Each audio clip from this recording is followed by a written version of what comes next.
through reflection, through introspection, through digging deeper, through understanding your beliefs and values. You don't have to keep wasting your time watering the surface level parts of you, putting on them again, the makeup, the clothes, the cologne, the perfume, the shoes, the Jordans, the jewelry, the career, the car, the house, the girlfriend, the boyfriend, the spouse, the best friend, the social media, the TikTok, the whatever it is. Like, you don't have to just keep watering the surface of you, because in the interim time while life is sweet and good, and or at least decent, that's the times that you should be taking advantage of watering the depths of you, so that when the wind blows, you don't topple over.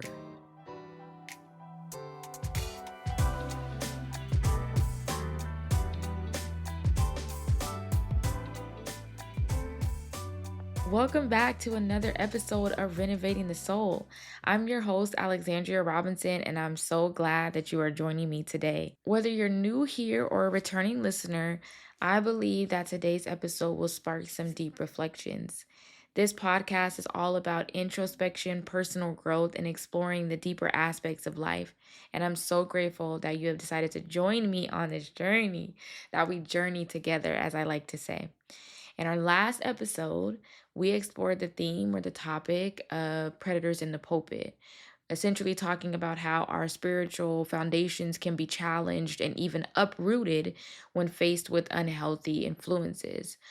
I go through several examples of how to spot spiritual abuse and the subtle power of spiritual abuse through a book that I read and my personal experiences, and overall, really getting to the point of how much our faith journeys affect our lives, whether they're healthy or unhealthy, because for a lot of us, faith is the foundation.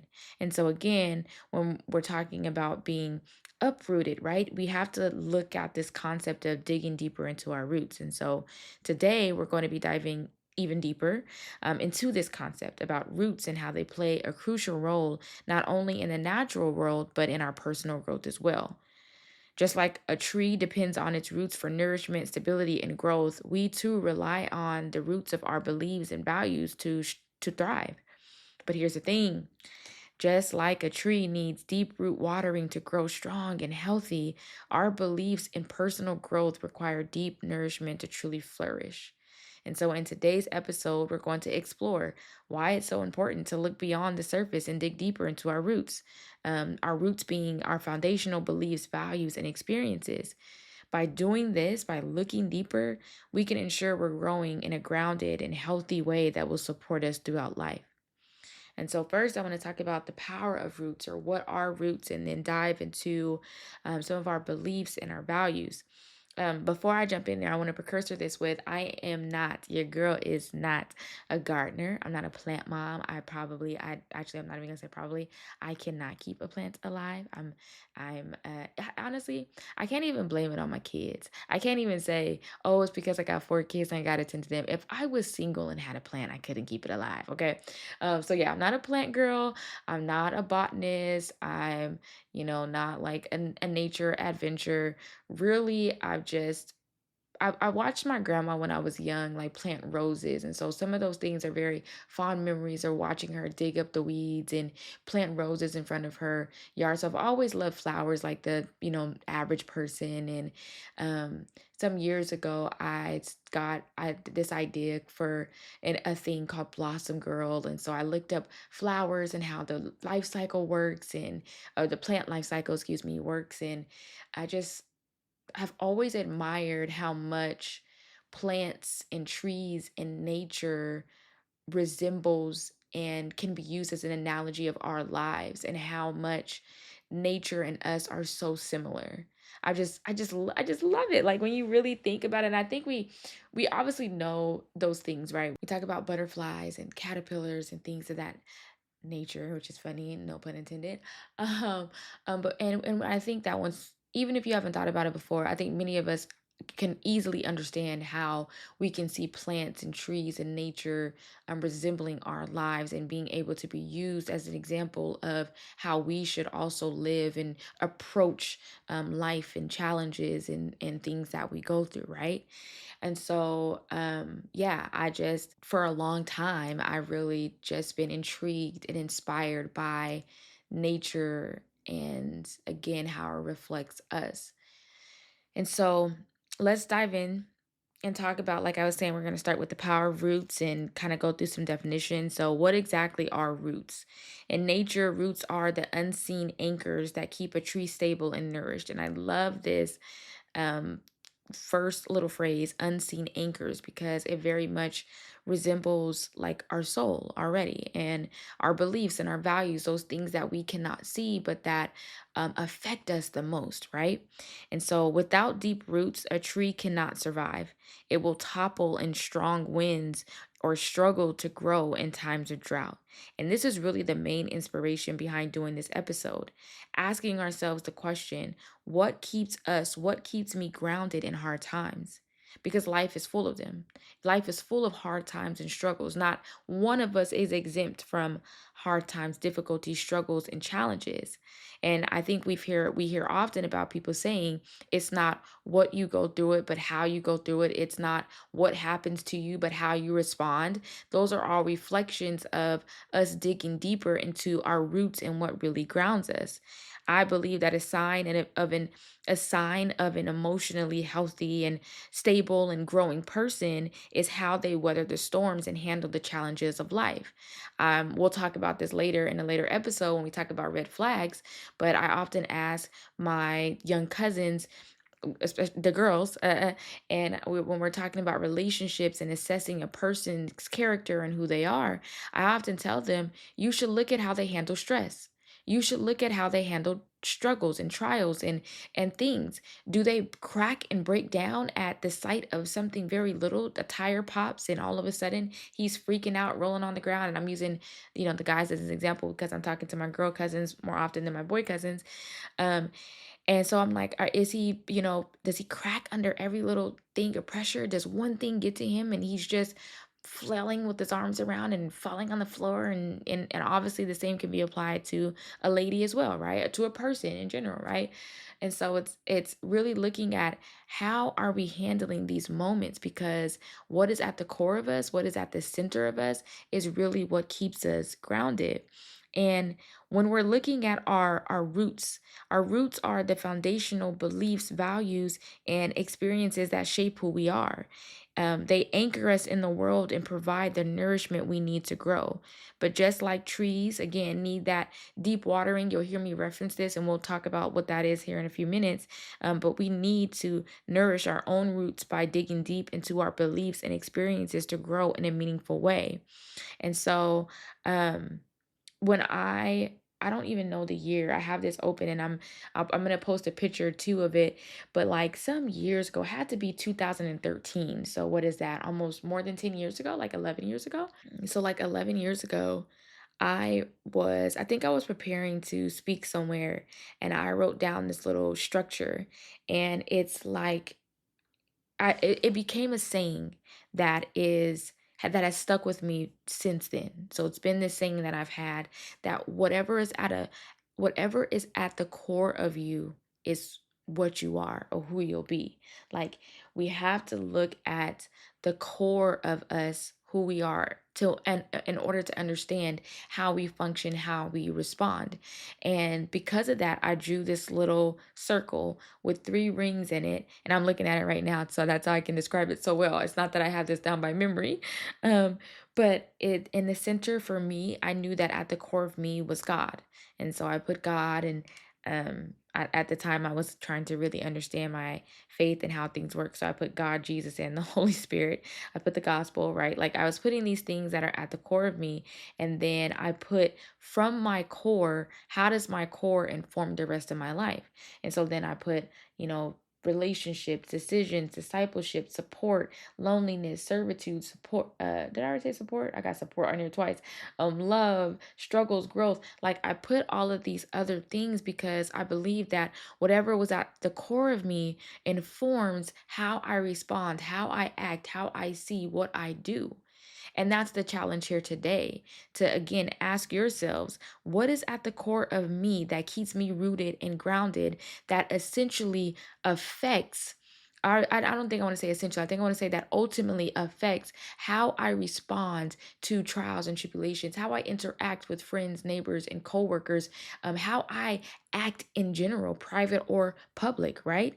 And so, first, and I don't want to say before, but let's define some terms. And so I really want to take the time to tease out beliefs. And so beliefs are the convictions, ideas, or perceptions that a person holds to be true, often without the need for immediate proof or evidence. And that's huge. A lot of times our beliefs come to us indirectly. Okay, that's so important because, and I want to finish this definition, but that's so important because I know people who feel like they're in control of what they believe until you actually sit down and you start to uncover some of your beliefs and you're trying to trace back, well, why did I start, why do I believe that? And so we have to keep in mind that a lot of our beliefs, again, come indirectly and they often come without the need for immediate proof or evidence. They form the foundation of how we think, behave, and interpret the world around us. Beliefs are shaped by a combination of personal experiences, cultural influences, societal norms, family values, and individual reflections. And so when it comes to beliefs, again, going back to that, not needing that immediate proof or evidence, this is why it's so important that our lives are well rounded. That's why I always like to say, like, I'm a regular, well rounded woman. I like to be well rounded. I find that when you're well rounded, you have, a good balance, a good healthy view of things, right? So, what I'm really trying to say is that it's not enough to have beliefs in and of themselves, especially seeing that a lot of our beliefs come with no immediate proof or evidence. As you go throughout life, just like we take a belief from family, right? Something that you believed all your life that, let's take an example of, um, like if you were raised in an environment where financial success was paramount, right? So the belief that then becomes that happiness and security comes from wealth. And so you may spend years like trying to get money and trying to get money, and only to find out that it doesn't really provide long-term satisfaction. And so then you struggle with these feelings of emptiness and loneliness and all, and like unsatisfaction, even though it seems like you have outward success. And so when you go back to that belief of, oh my gosh, wait a minute, where did that belief come from? You realize that you adopted that belief from the way you were raised and from the people that were around you without questioning it and wondering. But as you go throughout life and you develop and grow and read more and you're exposed to more, and even through your own life experiences, when you've gotten the money and you should feel a certain way, you believe that, okay, I'm successful because I have this wealth, but you don't feel that, right? Like, or you're not, you see the success but you're struggling still, like you realize that there's more than just that one thing. And so our beliefs need to combine with other aspects of life: truth, logic, knowledge, perception, experiences, right? And so that's why on this podcast we talk about all kinds of things, because they really do go hand in hand. So anyways, little tangent. But so our beliefs can be cognitive, which I know that when we think about this, it's not hard to understand that our beliefs are cognitive. And so you're like, oh, I believe the earth is round, right? Or back, I think some people still believe that the earth is flat. But you have, people who believe that, right? That's a cognitive belief. You have emotional beliefs, like I believe in love. Moral or ethical beliefs, I believe honesty is important, or spiritual or religious beliefs, as we talked about in the first episode of the season, Predators in the Pulpit, that I believe in God, or I believe in karma, or I believe in, whatever it is, right? And so these beliefs, they guide how we make decisions. They um how we make decisions, how we interpret events and relate to others. And that's why it's so important to understand what our beliefs are, because it influences so much of our lives. So these beliefs, they can be deeply ingrained and influence our actions, relationships, and how we interact with the world. And they often function as subconscious frameworks for how we see and sense our lives. My husband wrote this paper on logic. It was a class we taught on logic together. And he talks about beliefs, and he talks about the noetic structure in his paper. And this is not concepts that we came up with ourselves. This is what's been passed down, right, and understood about how beliefs work in this noetic structure. And so I want to read this from his paper. It says, throughout our lives, we adopt all types of beliefs and act on these beliefs, which were influenced by other beliefs or people. We all create what is called a noetic structure, which is a web like structure having the least important beliefs towards more the periphery, which is the most outward boundary. So, the most outer part of, like I said, like with my circle, right? Of the web, which the noetic structure in the paper that he wrote, there's a chart, and I think you can look it up too. You can Google it, and it'll have like a like little chart, a web of rings. And so the outer part is where our least important beliefs are, and our more core beliefs, the things that affect us the most, are in the center of that web. And so the further to the center of the belief, the more important it is. If my most important belief is destroyed, my whole web structure would be torn. That thought is exactly why I did the episode on predators in the pulpit, and why I opened up this season talking about spiritual abuse and predators in the pulpit and predators in the pews, as I mentioned, right? Because faith plays such an important role in so many people's life. And usually your faith is at the core of you. It's at the center of you. From your faith and what you believe about your faith, your God, right?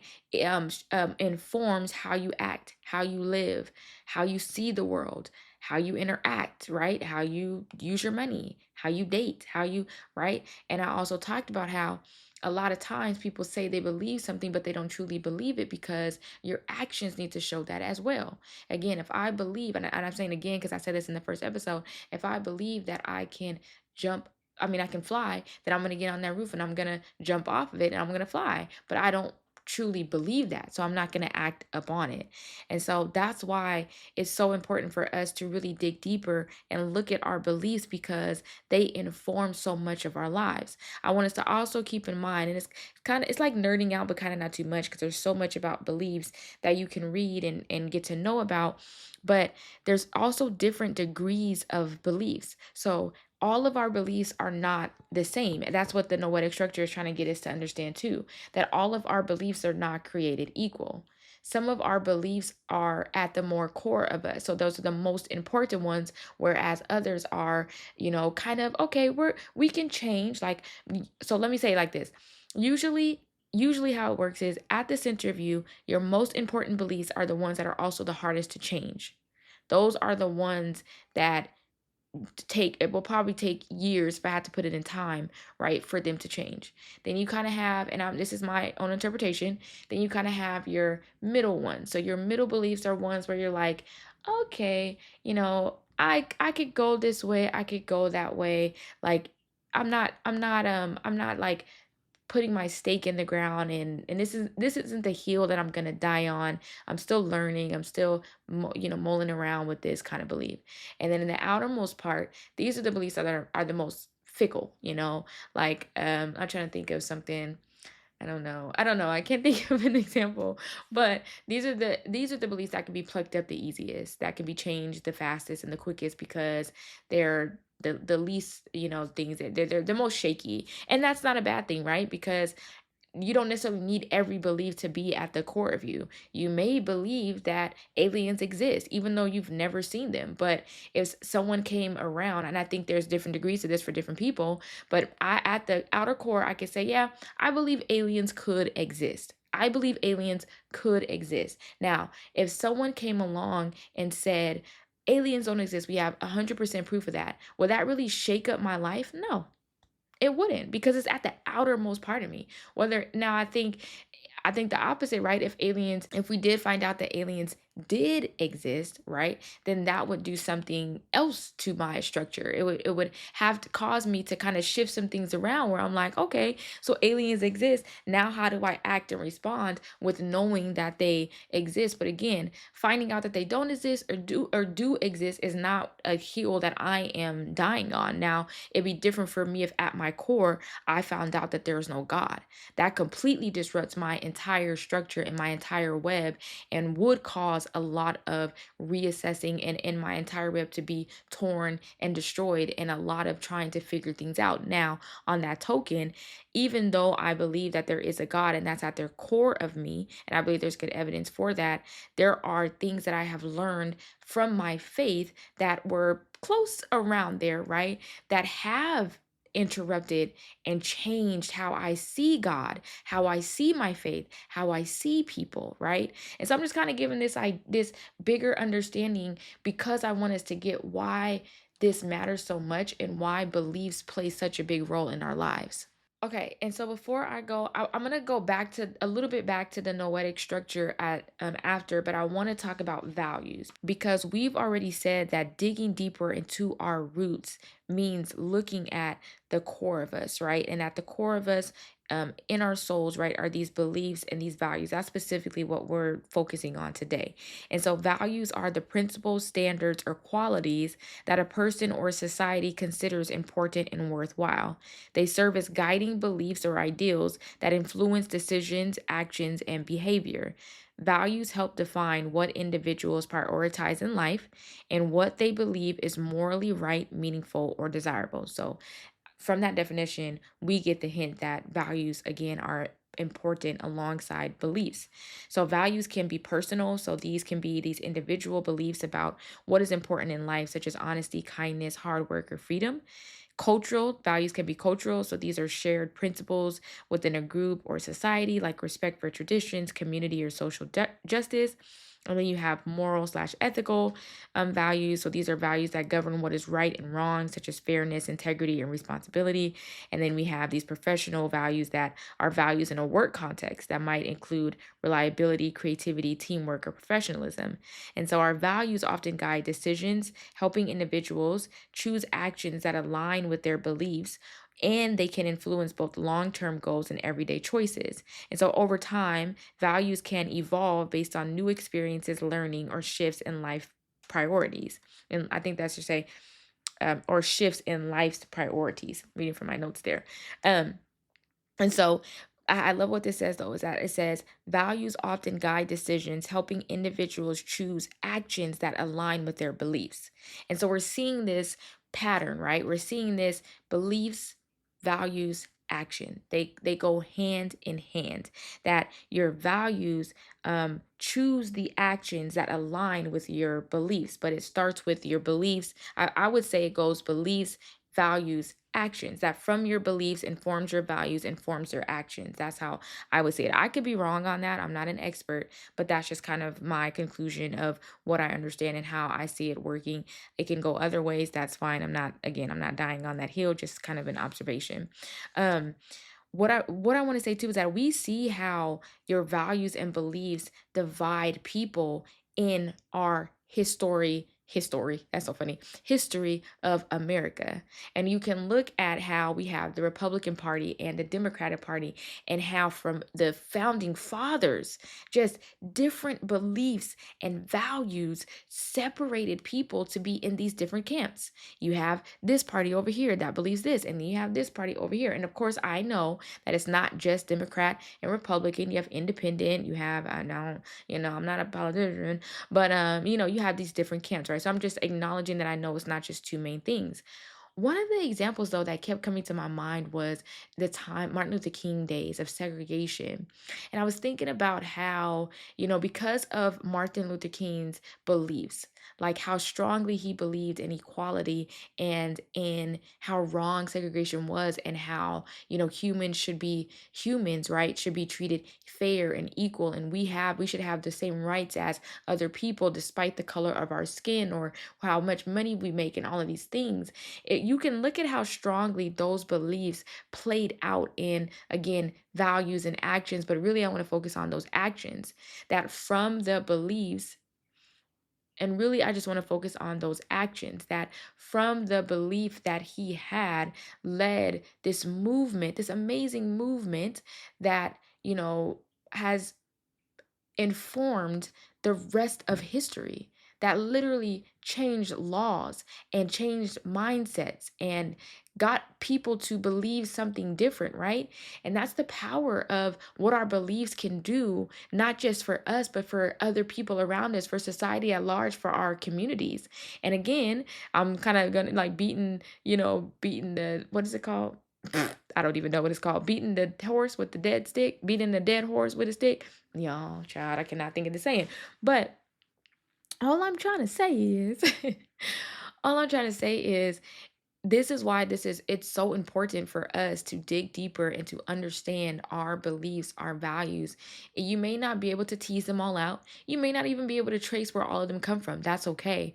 But we gotta dig deeper. We gotta look at these roots and these things that are at the core of us and that define us. We can't go through life trying to ignore them, because too often we stay on the surface level of our lives, operating on these surface level beliefs, which focus on our immediate needs, and it causes us to avoid the deeper work that is required. Surface level living is like watering a plant only at the surface of the soil. It might seem sufficient for just a little while, but it won't create lasting growth.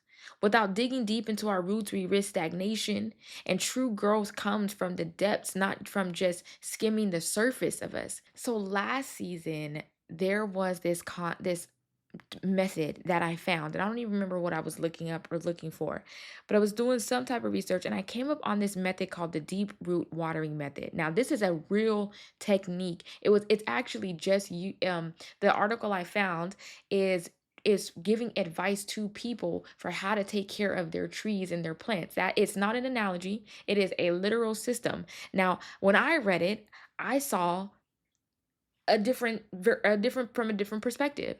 I did see it as an analogy or a metaphor, I would say. I saw it as a metaphor for our lives and how we could be. And so the idea of this deep root watering system is that you have to get down into the roots of the tree specifically is what I'm going to address, because with plants you don't need to get down as deep depending on what type of plant you have. So we're specifically talking about trees, that in order to take care of the health of the tree, you have to use this deep root watering method to get down to the roots of it, because if you were to only keep the water at the surface level, you will do more damage over time than good. Oh, you guys, it just blows my mind. It's so good. It's so good.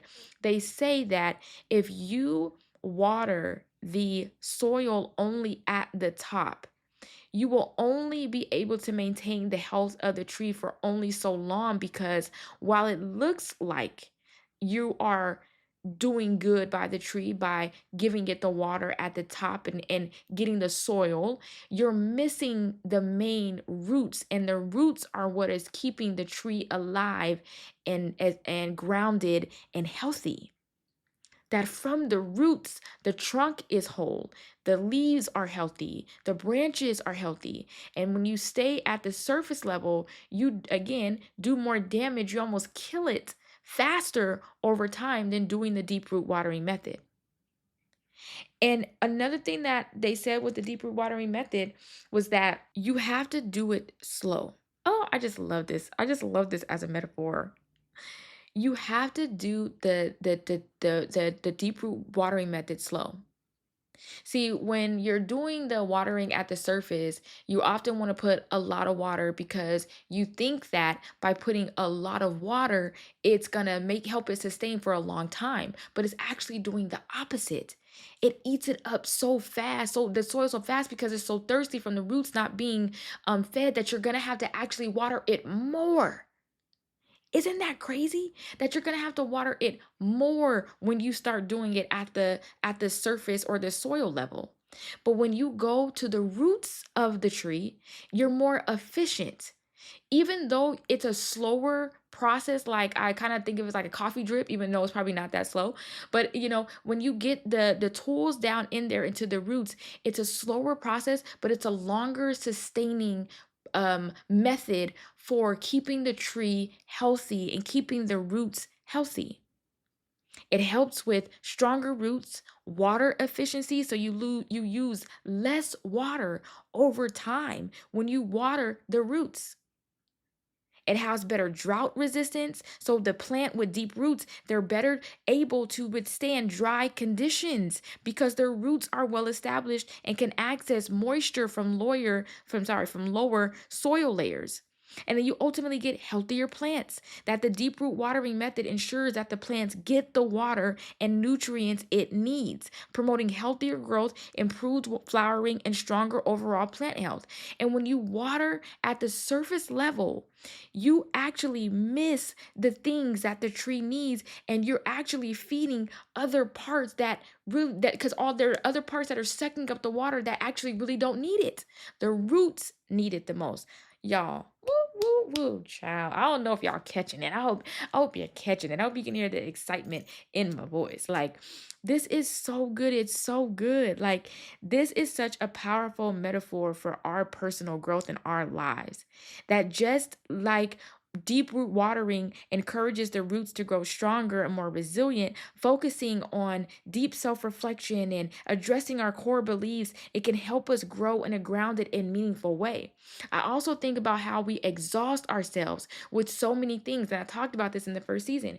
We exhaust ourselves with so many things, journaling and this and that, and running and drinking and partying and all these, whatever it is in that season. I have to do this. I have to do that. I have to do this. I got to go to my yoga. I got to go, I don't know, clean my house, whatever it is, right? It's like we have this laundry list of things that we think we're supposed to do in order to grow, and we think that it's helping us, but really it's just causing us to burn out faster. It's actually causing us to be less efficient because we're focusing on so many surface level and external things that we're missing the core and the root of us. So then when storms happen and struggles happen, we wonder why we're so easily affected. We wonder why we topple over like a tree that has no roots because we're not actually watering and taking care of the deeper parts of us. We're only taking care of the surface levels of us. And let's put it like this: when you water the surface levels of you, when you only take care of the surface levels of you, there are parts of you that are taking the nutrients that you need and your core is not getting it. So let's say like your face is getting it, you're getting the makeup, or your clothes are getting it because you're spending money on your shoes and your watches and your jewelry, or your bank account's getting it because all it is really about money, or people are getting it. They're getting the nutrients that you need, but you're giving it to everybody else because you're so focused on these outward things, or taking care of other people, or whatever it is, that you don't realize you're exhausting yourself faster by doing all of these things instead of slowing down, looking deep within, doing some introspection, some self reflection, looking at your core beliefs and your values. Yes, it takes time. Yes, it is slower, but it is more efficient in the long run. It is less exhausting in the long run. It is more beneficial to you to look at those things, the core of you, to water and take care of your roots so that you can be a healthier person. When you don't know how to respond to situations, you will spend your weeks and years, and I'm speaking from personal experience, y'all. You'll spend weeks and years focusing on one situation because you have not really gotten to the root of who you are and how to handle things, and how to be rooted and grounded in just who you are, your beliefs, your values. And so you'll spend weeks, years on one situation, exhausting your energy. It drives you crazy. It drives you nuts. Why am I still responding to something that I should be over? Why am I still struggling with this thing that I should have been done and dealt with? Now, everybody has a process. I hear me out. I'm not saying rush that process. But what I am saying is the way that, how am I responding? Am I still exhausted? Am I still crying? Am I still emotionally just exhausted and overwhelmed from whatever this thing is? Whereas I could be, right? I could have responded in a totally different way, in a simple way, and been done with it. I didn't have to cuss you out, block you on Instagram, tell everybody about you. I didn't have to go and slander your name, or I don't have to be tossing and turning. I could simply just respond in this simple way because I have a belief of whatever it is, and I have a value that says I respect myself, I love myself, I whatever it is, right? I hope I can spend so much time on that. And I've been dying to get this analogy to y'all, or this metaphor to y'all. So I'm I'm just I am just like here for this moment, and I hope you all are here with me. Um so anyways, okay, let's keep going. We're almost done. We're about to, wrap up here. I wanted to quickly go back to the noetic structure because I want to, now that we talked about beliefs and values, I want to go back to the noetic structure really fast. So the term noetic comes from the Greek word, I hope I said this right, noesis, which means intellect or understanding. And so the components of your noetic structure, again, it's this mental framework or system of knowledge and understanding that organizes and shapes an individual's perceptions, beliefs, and cognitive processes. So components of our noetic structure are beliefs, as we've already talked about, perceptions, so our sensory experiences and how we interpret them are part of our noetic structure, and then our values, which we've already talked about, cognitive filters. So these are mental filters through which we process new information. So they include biases, past experiences, and assumptions that color our understanding of the world. And then we have these emotions and intuition. So our emotional reactions and gut feelings are also a part of this noetic structure, right? And these often arise from our deeply held beliefs and personal experiences. And so our emotions can reinforce beliefs and values, influencing how we process information and make decisions. Beliefs tie into this noetic structure, as I mentioned earlier, because beliefs are central to the noetic structure. The beliefs shape our perceptions. Beliefs influence emotional responses. Beliefs guide decision making. Beliefs act as cognitive filters, and beliefs reinforce each other. So beliefs are not isolated, as we've talked about, right? They're interconnected and they can support each other. So, for example, a belief in personal responsibility, right? This might align with the belief in the importance of hard work. So together, those working together, right, influence how a person approaches their goals. So when beliefs are aligned, they form a strong, coherent framework for understanding the world. And then when beliefs conflict, it can create cognitive dissonance, a sense of discomfort when holding two contradictory beliefs. I'm sure we've all been there, especially again for those of us who, are coming out of some of the things that we've grown up with. Sometimes we are at a point where our beliefs contradict, and we have to figure out which one is the one that I should really be holding on to. And so when it comes to like our beliefs and personal growth, changing our beliefs, like I said earlier, it alters the noetic structure. And so, in order to shift our noetic structure, again, that's our beliefs, perceptions, values, emotional responses, we often need to change our beliefs. So, if we hold a limiting belief about ourselves, like I'm not good enough or success is only for certain people, then this will dictate our perceptions, emotions, and actions. And so changing these beliefs can lead to a transformation in how we perceive ourselves and the world. I also want to add that it's not easy to change our beliefs. Changing our beliefs does not come from like just sitting in the room. Changing our beliefs comes from what you expose yourself to. That's why I always stress read, go on a walk, see some art, travel, do something, because the world was given to us in order for us to learn, grow, and explore and inform and shape our beliefs, which then inform and shape who we are, our perceptions, how we interact, and our actions. And that's why I don't. That's why I said in the last episode, I didn't make this podcast a quote unquote Christian podcast, because I believe that this work can be done for all people, that all people should be adhering and seeing the world in this way. But the other reason why I didn't make this a Christian podcast was because it's funny because I did air quotes, so you can probably hear Christian podcast, was because I think that Christians have a very limited belief. I think they have a very limited view of who God is and how he put us in this earth. There is no reason that any person, but Christians especially, should be so stale and stagnant, and yet most are. Why? Because they're not changing their beliefs. They're not exposing themselves to new things. They don't want to be challenged or changed or see new things. And then often again, talking about those things of spiritual abuse, many people are told that they shouldn't, that they can't, that they whatever, so then they won't, and they don't. So going back to this structure again, and kind of wrapping this up, and so beliefs shape our identity. They contribute significantly to who we are. They help us define who we are and how we relate to others. But then what I love too is that it gives us, when you have this noetic structure and these beliefs in your noetic structure, it gives us this cognitive flexibility. And I think this is kind of what I was referring to when I was talking about how I interact with friends. Like, I don't just take your side. I try to be more objective. And so I think this like being able for me to take a step back and see the world in this new way, an open way, it has given me this cognitive flexibility where I'm able to examine and adjust my beliefs, I should say examining and adjusting my beliefs leads me to greater cognitive flexibility, where I can have more space to recognize that my beliefs can evolve or be challenged.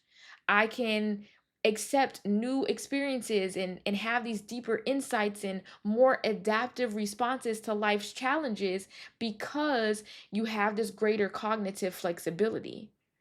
And I think that's very essential for our personal growth.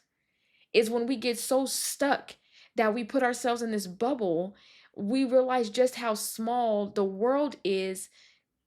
I would say it leaves us with the idea that the world is so small when in reality it's very vast and very big. You know those people that have those limiting and small beliefs, and you may be one of them, right? But when we accept and we start to dig deeper into what our beliefs are, what our values are, we start to see how much this affects our personal growth, how much we are open to being challenged and open to new ideas and no longer afraid of our beliefs changing, no longer afraid of, you just, I don't know. Maybe I should get off of that because I think you guys get it. Like, I just want us to be open to those things. But anyways, okay, let's move on.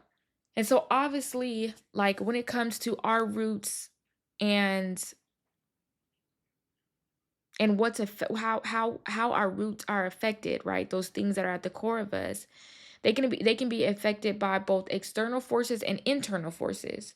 And so some of those external forces are like society, culture, family expectations, and even our own past experiences can distort or challenge our beliefs, causing us to question our foundations. We may adopt beliefs that aren't truly ours, as I talked about earlier, simply because they've been handed down or influenced by those around us. I've talked about this before. I believed for so long that like my voice was not valuable, that I had nothing to offer because someone else said that to me. But even though they said that to me and it was no longer it really wasn't mine to carry, I still adopted that belief. Though it wasn't a core belief, it was a belief that still had an effect on how I see myself and how I see the world. That belief kept me from going after things, or every time that I went after something, that belief would come back and haunt me, making me feel like I was inadequate and unworthy and incapable of doing something, or that I shouldn't be doing it because my voice did not matter. And so we have to, again, be careful about where these beliefs are coming from and really examine and take the time to peel back some of those layers.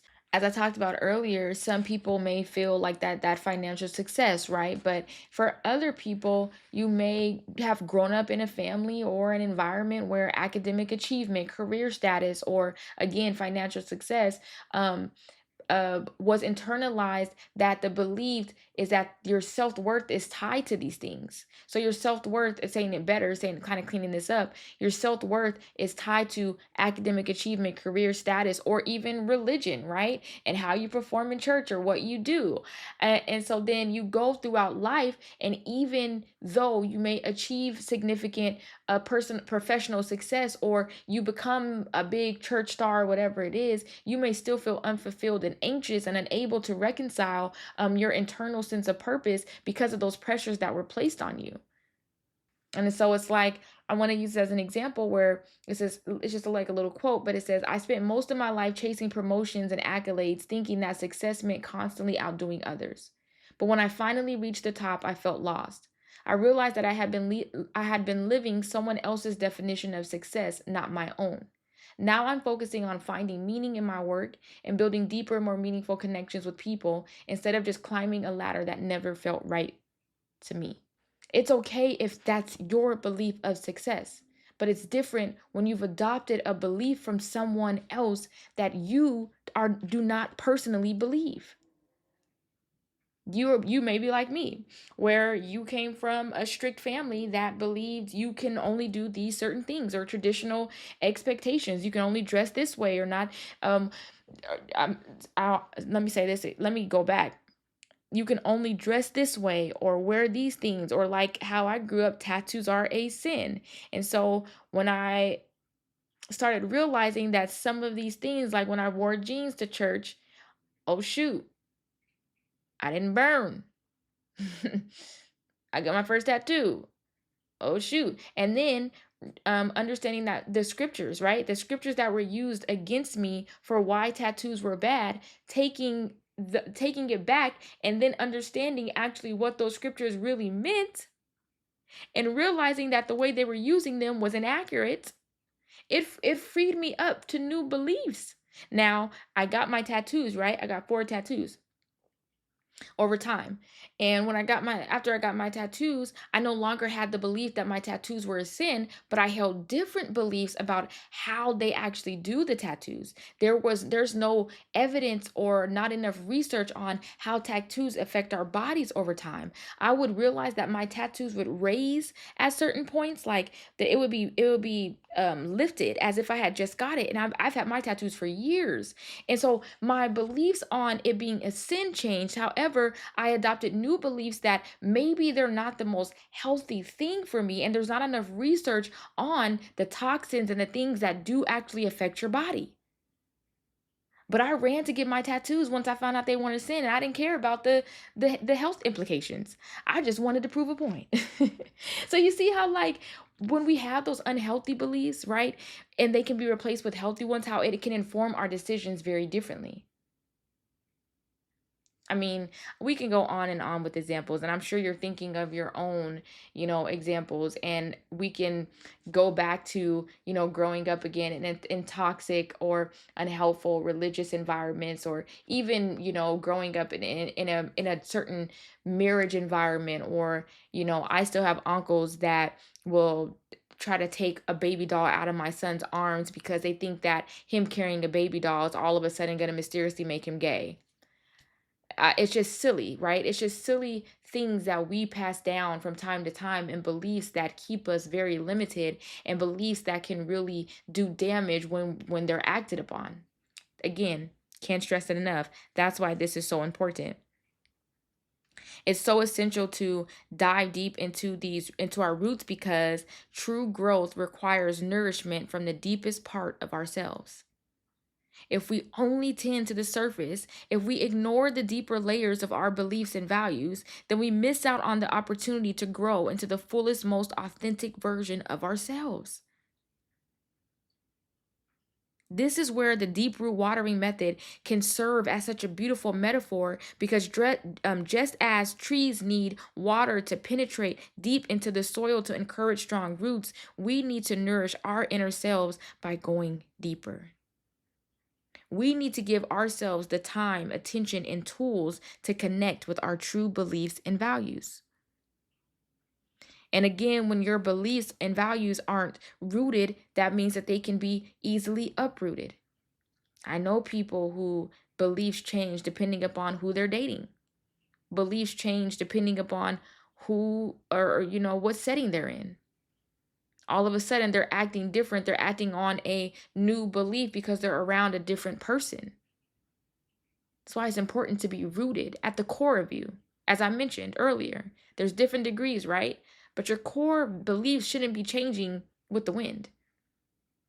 Because then what's really keeping you grounded when those struggles happen, when life's challenges happen, when you're going through, so many women, right, go through miscarriages, and people in general go through divorces, and then you have even people getting married, right? And you're nervous to get married, and people have all these different ideas and beliefs about a prenup, right? It's just like you need to establish your core beliefs so that when you go through these different situations, as I mentioned, miscarriage, marriage, divorce, friendship breakups, or meeting new friends, school things, or even car accidents, right? Seeing someone be killed, like, or shot. And just, I mean, you can go from the least traumatic thing to the most traumatic thing. And there are stories of people who have been through some of the most traumatic things that have taught them so many things. But what is it at the core of you that's going to keep you rooted and influence how you respond to life and life challenges? I say that because you never know what's going to happen. We don't know what life is going to bring us. And sometimes we think, "Oh, I'm going to respond, or I got it, or I don't got it," right? It's like you don't really know, but you can prepare yourself in the interim through reflection, through introspection, through digging deeper, through understanding your beliefs and values. You don't have to keep wasting your time watering the surface level parts of you, putting on them again, the makeup, the clothes, the cologne, the perfume, the shoes, the Jordans, the jewelry, the career, the car, the house, the girlfriend, the boyfriend, the spouse, the best friend, the social media, the TikTok, the whatever it is. Like, you don't have to just keep watering the surface of you, because in the interim time, while life is sweet and good, and or at least decent, that's the times that you should be taking advantage of watering the depths of you, so that when the wind blows, you don't topple over. You ever seen certain states who know they get hurricanes, or know they get these tropical storms or strong winds? You ever seen the trees? How deeply rooted the trees are? Them trees will bend left. I watch trees at Clark Atlanta. Them trees bent left, they bent right, but they did not come out of that root. Why? Because they grounded them, they prepared them in such a way for an environment where they know that strong winds and storms were likely to happen. That is how you and I need to be, because life happens. We cannot control so much of life. But then there are the things that we can control, like our growth, our health, our emotional, spiritual, mental, physical health, our beliefs, our values, right? Again, a lot of them come to us, right? But by examining what they are, there are aspects that we can control and refine and tease out and learn over time. I hope this is helping y'all. It's so good to me that I really hope that you're getting something from it.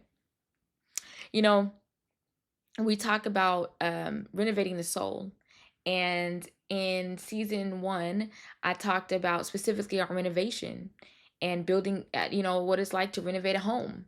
And so as I was thinking about this, it really didn't hit me till I sat down to record. And I was thinking about how when you are building a house, what is a house made out of? Wood.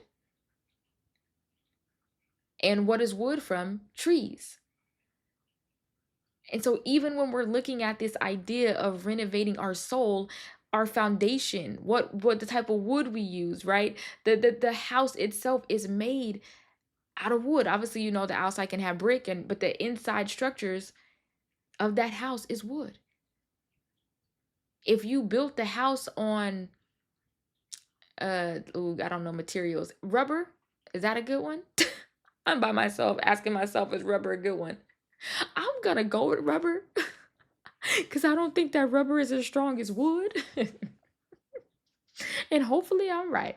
But if you guys understand what I'm saying, like if you built your house on even glass, glass is easily shattered. There's a reason why we are still using trees and wood to build, not just houses, but cabinets and drawers and desks and things. So many things come from wood. Why? Because it can withstand.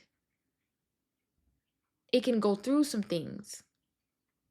My husband and I were thinking about moving to Arkansas, and we have some friends there that own a real estate company, and they build houses. And so when we're talking to them about potentially building a house out there, they told us, they said, you can't, we typically don't do two-story houses out here in Arkansas. And I said, oh, why?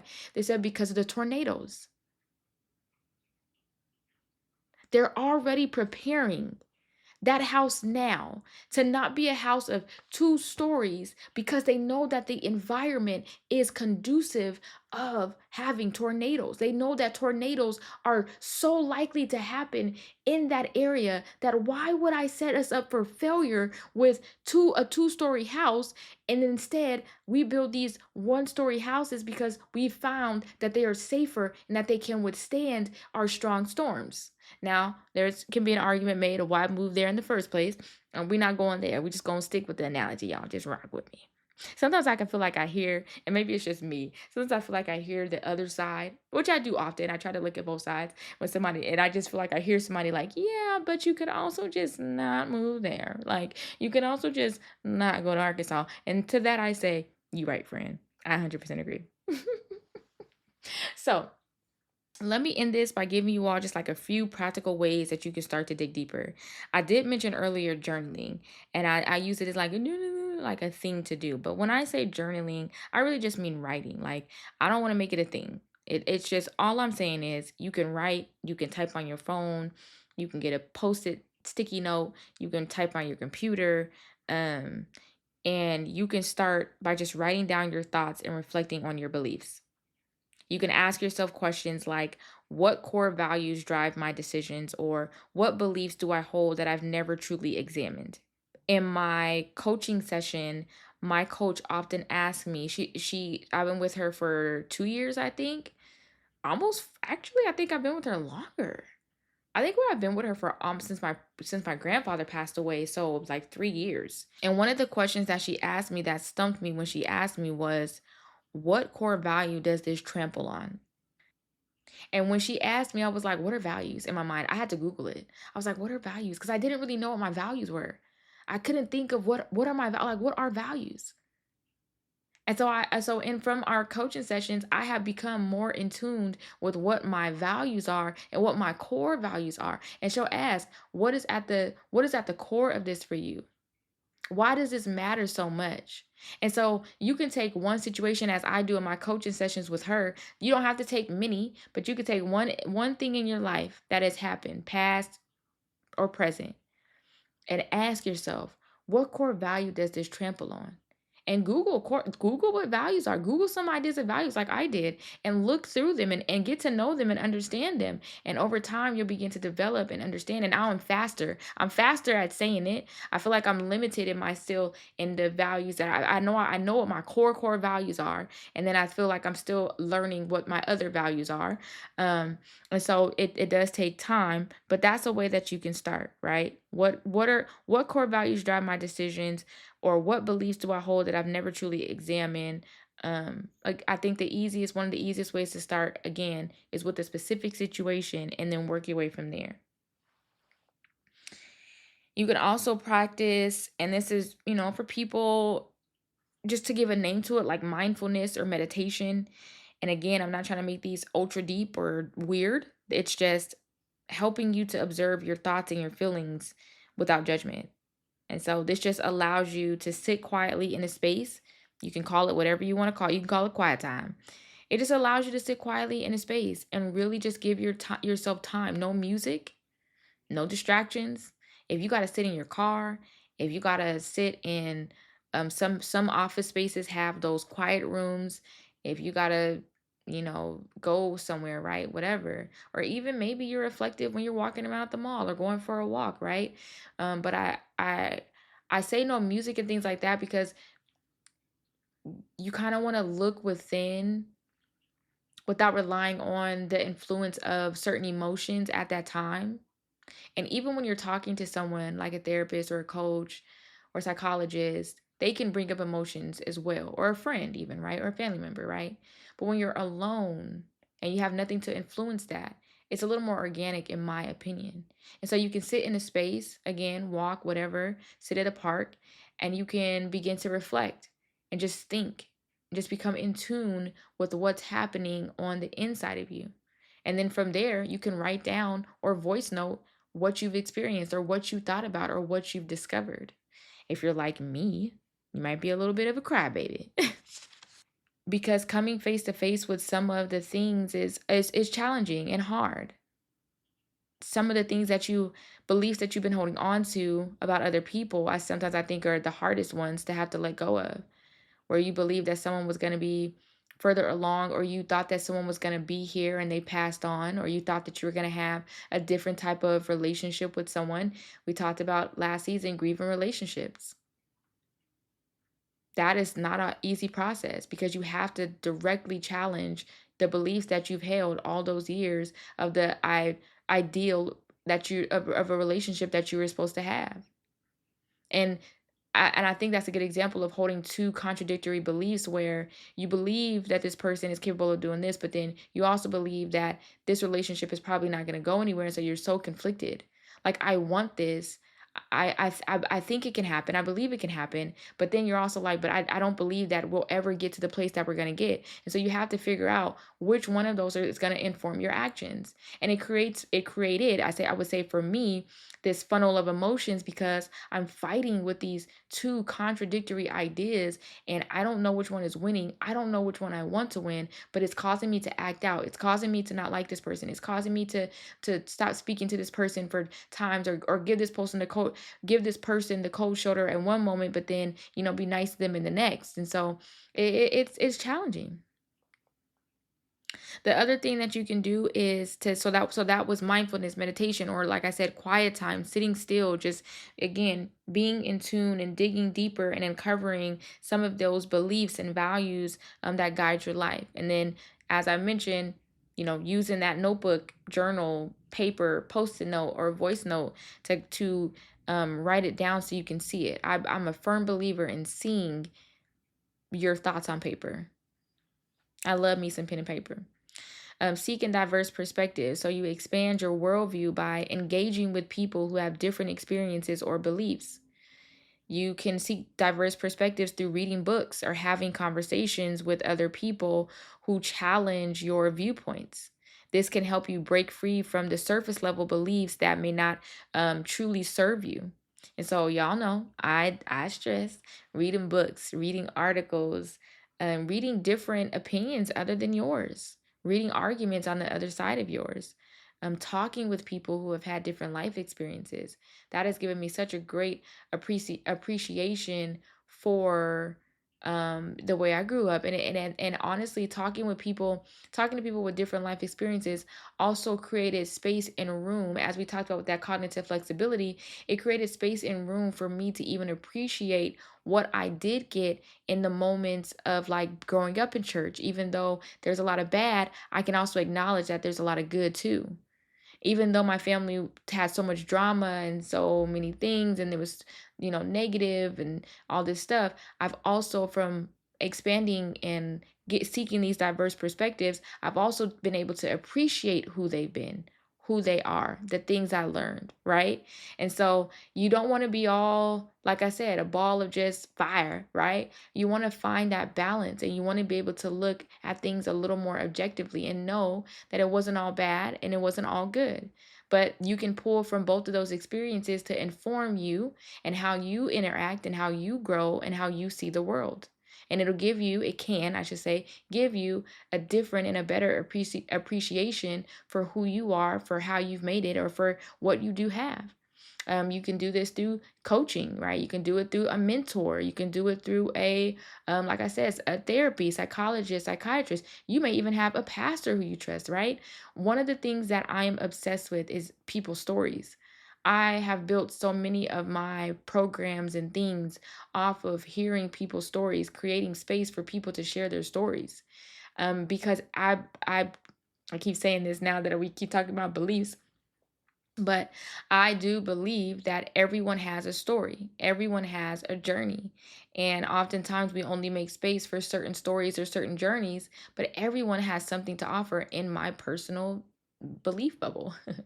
in my noetic structure. Everyone has something to offer. And so I have loved hearing about stories, not necessarily from celebrities and biographies, although I love those and I love history, but from my neighbor. I have gotten close with my neighbors this past year and have gotten to know them and just love to see their life through them and love to see how different they are. I love it. I have my neighbor across the street comes from a different background than us. Our neighbors next door to us, though Christian, right, are different from us. Our neighbors a couple houses down, they're different from us. And we've all been able to talk and laugh and get along and find commonalities in our stories, but also celebrate the differences. And it just has like opened up so much for me doing that. But like I said, also reading. That's why I'm always giving you guys resources and books because I hope that you would take from them and learn and read and grow, because from reading one thing, it sparks ideas in you. Ideas that you didn't have before, beliefs you didn't have before, right? Like it sparks something in you, new ideas, fresh perspectives, creativity. Just so much can come from it. So those are just a few practical examples that you can do. And so the benefits of looking beyond the surface is that when we take the time to dig deeper into our roots, the transformation can be profound. Much like a tree that grows taller and stronger when its roots are properly nourished, we too can evolve into more authentic, confident versions of ourselves when we examine and nurture our foundational beliefs. By digging deeper into our beliefs, we free ourselves from the limiting beliefs that no longer serve us. We can shed old narratives and embrace new truths that align with our true selves. This process leads to more intentional living, healthier relationships, and greater fulfillment. With deep roots, we're more resilient, y'all. We can handle life's challenges with greater ease because we're anchored in what we truly believe and value. Our personal growth becomes aligned with our authentic self, and we begin to create a life that's truly reflective of who we are deep down. So, as we close today's episode, I encourage you to think about your own roots. What are the foundational beliefs and values that shape your life? Have you been watering them deeply, or have you stayed on the surface? I challenge you to take time to dig deeper, whether through journaling, mindfulness, or seeking new perspectives. Just as deep root watering encourages healthy trees to grow strong and resilient, nurturing your inner roots will help you grow into your most authentic self. So I'd love to hear your thoughts and experiences from today's episode. Please share them with me on social media or in the comments. Please like, share, and subscribe. Again, you can find us on Apple Podcasts, Spotify, YouTube. Share this episode with someone who needs it. Share it with someone who could benefit from it. And thank you all so much for tuning in. And remember that growth begins below the surface. Let's continue nourishing our roots and growing together. And let's keep doing the work to renovate our souls. Bye, y'all.